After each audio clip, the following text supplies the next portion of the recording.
Probably last fight. So make sure Yeah, we they're use gonna our jump. Same shit. They coming. Go. Nice. I'm fine. Nice. Nice one. Nice. Just this.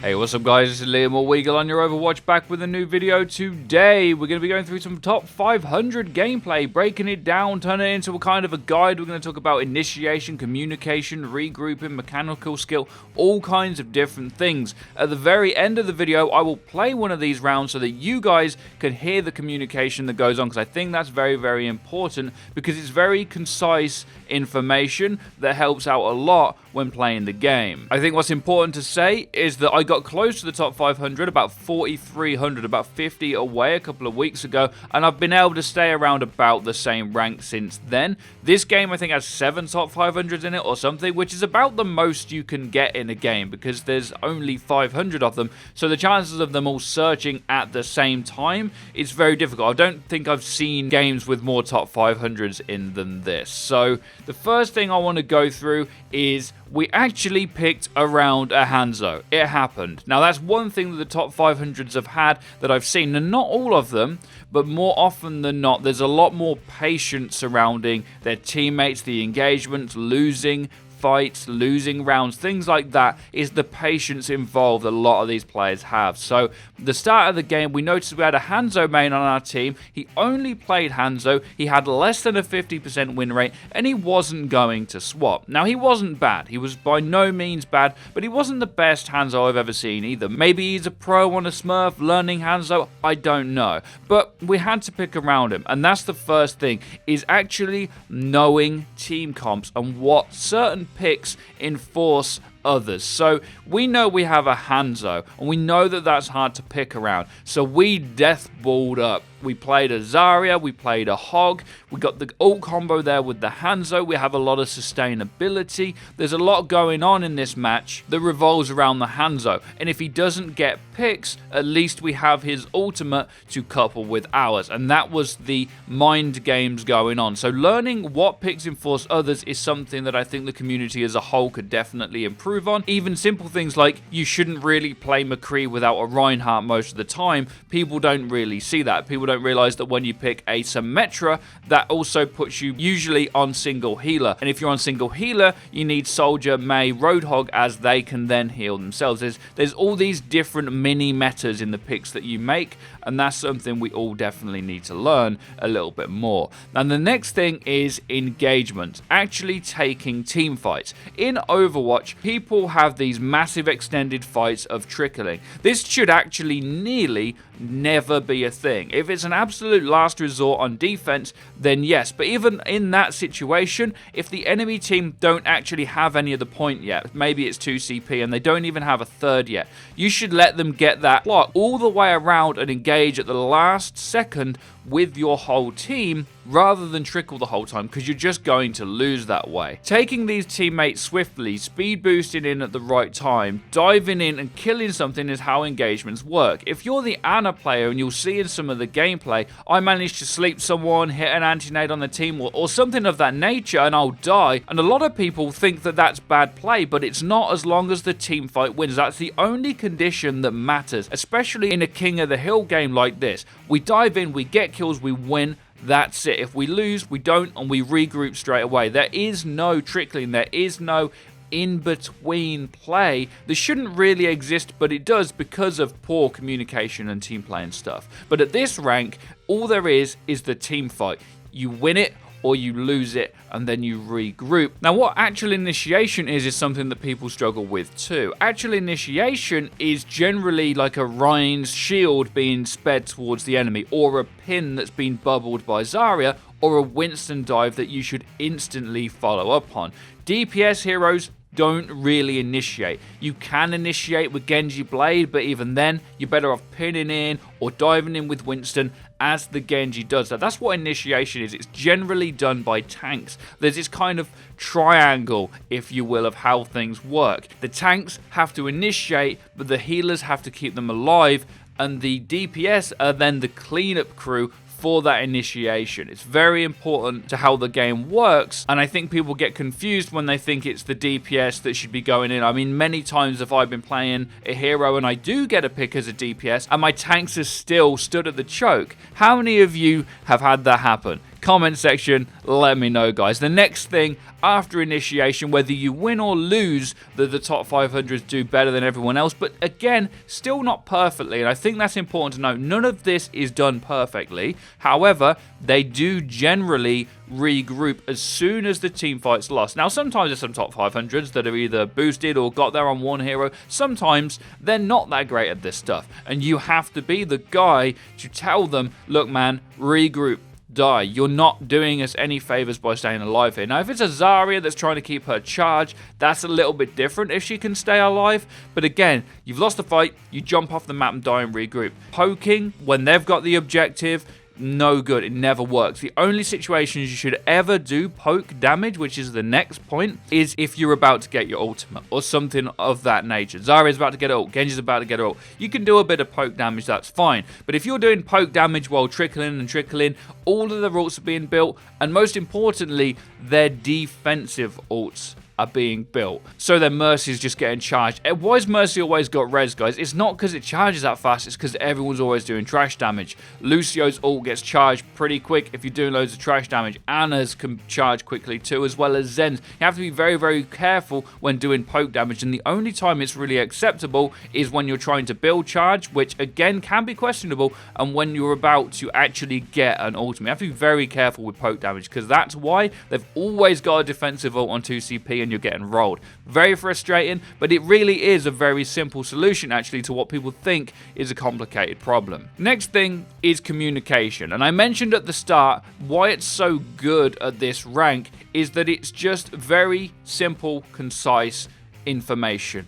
Go here, do this, win or lose, regroup. So it's Genji on the right, Genji behind us, Widowmaker in the back, things like that. None of this really complicated, oh, you should do this and go here and do this. It gets very confusing very quickly when that happens. You can call for your Winston to dive something. Maybe your Winston just dove the tanks or something. Maybe he even knows he messed up. But the simple communication of Winston just dive soldier, he goes, Genji goes with him. That's all the communication you need, and then in between that, it's like the healers will call for something in the backline. You know, there's a Genji on me, can you help? And again, that happens too. The other thing is ultimates as well, and this is communication, but this is also game sense, is my teammates actually in this game called that they were going to Genji Blade, and we should soldier ult to defend it, and I didn't realize how good that was. Now, the first time he called it, I absolutely messed this up, and we actually lost the point and nearly the whole game. However, right at the end of the exact same round, he called for it again. I managed to find the soldier, I wasn't out of position, and I managed to get the ult on the soldier,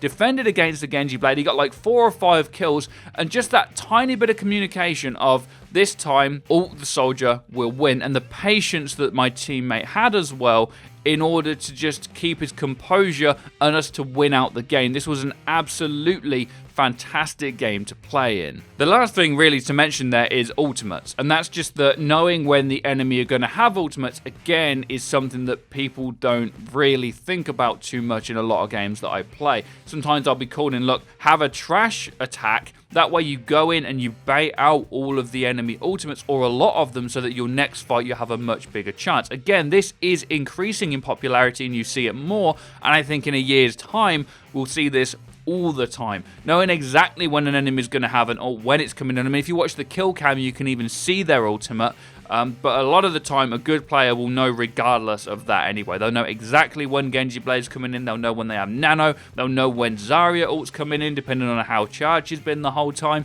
Things like that are very, very important to learn. Now, the absolute last thing to mention, guys, is that at this rank, most players do have very, very good mechanical skill. Now, I'm a little bit of an anomaly at this rank because most people, and when I say most, I do mean most, can only play like 1 or 2 heroes. And most of them can play that Genji or that Zarya better than I personally can. But when I managed to get really good at Tracer and grind to this rank, that was kind of my one trick for a while to get to this rank. Now I'm actually here, I can play a lot of heroes, so I don't have to have that insane mechanical skill all the time. Even though I can have it on Tracer, I can actually pick around the people that are just naturally incredible on certain heroes, and that's very good for me. And there's a few players like that at this rank, but generally actual mechanical skill really is what will get you into GM, and then that bit higher. You have to be playing really, really good all the time.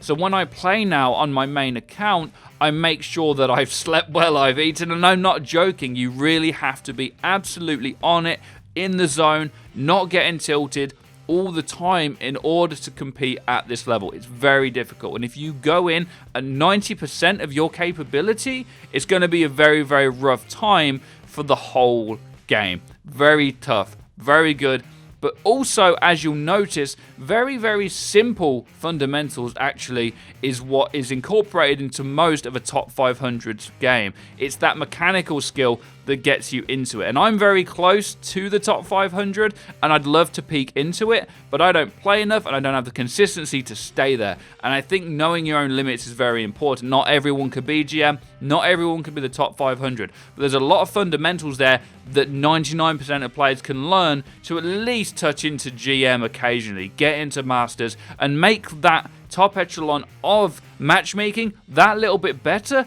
just by having a little bit more game sense.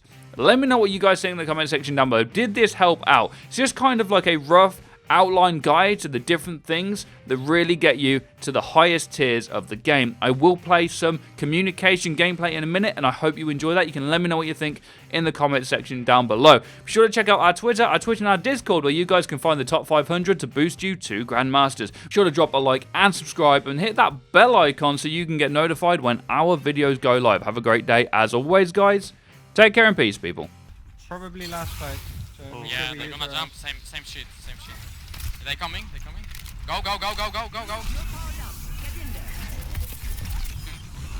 Nice. I'm fine. Nice, Max. Nice. Just this. We had 18 depths. I'm sleeping. Hog no hook. Sleeping in the back. Let's go. Hello. Go on point, behind me, please. They're behind me. I'm having this next. There's that. Get monkey, I'm pinning him. Is that? We can push up. I got shot there. We can push up. Go check.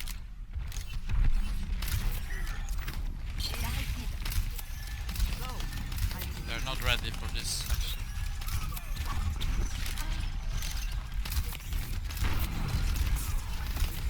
Kill me. I fucked up. It's okay. We got the kill. Oh. Thank you. Just let me. Nice. Hold this HP. Guys are behind you. Careful, guys. Don't take too much poke. Anna can't deal everything. They got monkey. It's quick. Nice. At point, someone. Go Yeah, point. he said. Get Tracer left. Don't take too much poke. Someone guys. point. Go point. No. Nice.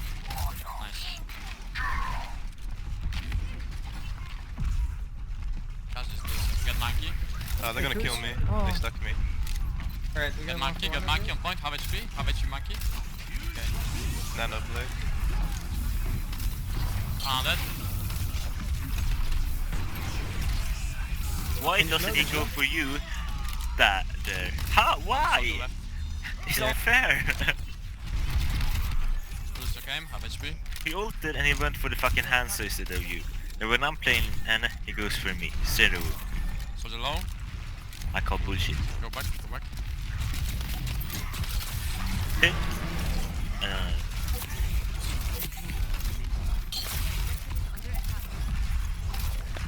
point. He's low HP. Deep.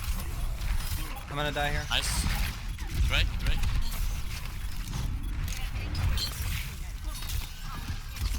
Can you win this? Almost there. Just don't die, please. Nice. I'm coming. I'm up if you want to. Genji top, Genji top. Top right, Genji. Dude, I'm... I'm dead. Genji low. Low HP. I got some respect for you, DM, right now.